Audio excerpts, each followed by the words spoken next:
doing today? This is the first post that we're going to be making for a new channel we're starting here called Fato Guitars and Woodworking. I am Randy. Me and my cohort Drew combined to make Fato, which stands for Fat Asses Taking Over. Which means we're taking over guitars, taking over woodworking, taking over it all. It's going to be great. So, first thing you got to do if you're going to take stuff over, you got to fix your own mistakes. So that's what we're doing here today. Along the way of learning to build, I have made some things that weren't quite up to par, and this is one of them. The process of burning guitars and whatnot, which is some of what we do here. The insanity, the mad scientist feel of it. We set things on fire, we put things where they don't belong. Everything you're not supposed to do to a guitar to make it sound better. That's what we're going to do here. So today, we've got the lovely Blue Moon Telecaster. This is all wood burn. There's no paintbrushes used making the moon and bats and whatnot. It's all wood burn. Use aniline dyes to make the bodies, the colors and whatnot. Do all the shaping and things like that by hand here. So what we're going to fix today is this monstrosity of a heel joint. What in the wide world of sports is going on here? I don't know who might have done that. Anyway, problem is this little guy right here. There's just nothing left of this. It's not going to hold anything. We've got to go through and fix all this in here anyway. So what we're going to do is we are going to try out one of these curb jobs and give us a little more heel access.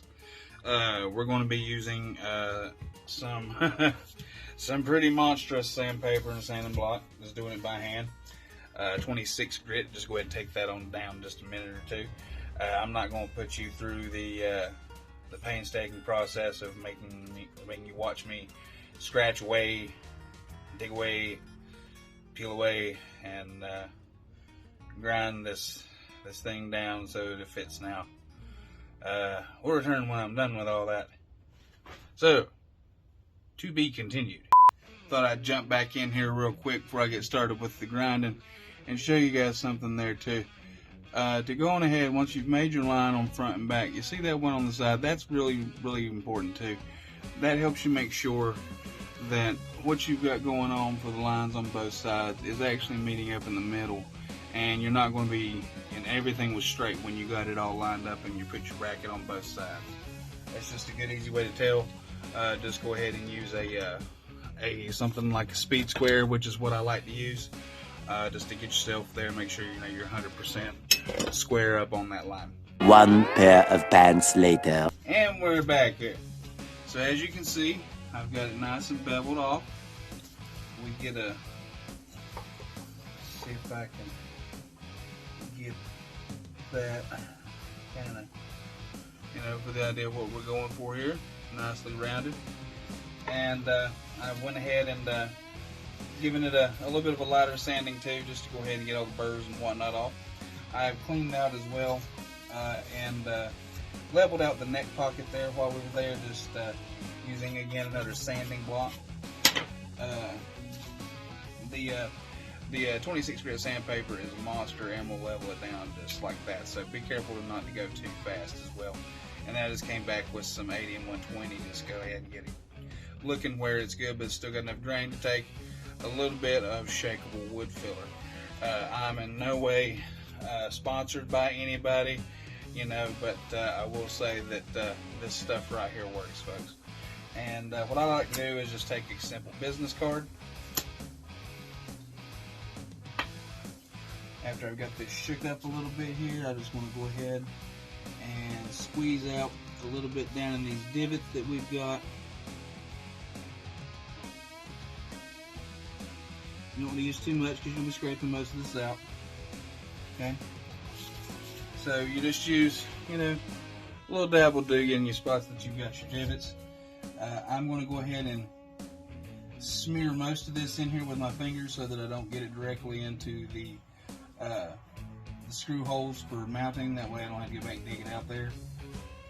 I am going to make sure to run it in good and heavy because I don't want to have to do this twice. But the heavier you go, the longer it does take to dry. And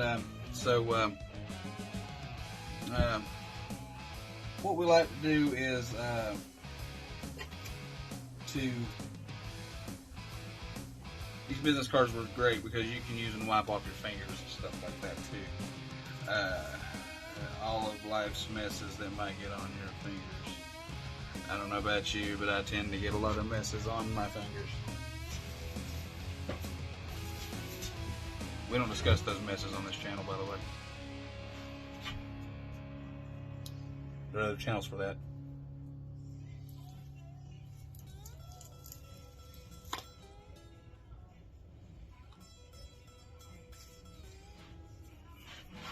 Also, this wood putty is great because also when you're done with it, it really is. It's kind of like Elmer's glue. You can just kind of rub it.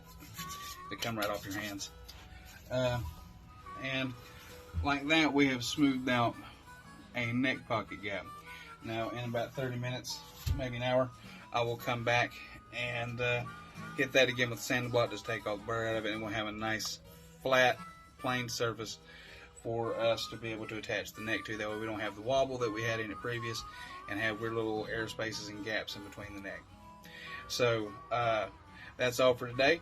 Thank you folks for turning in, and have a great one.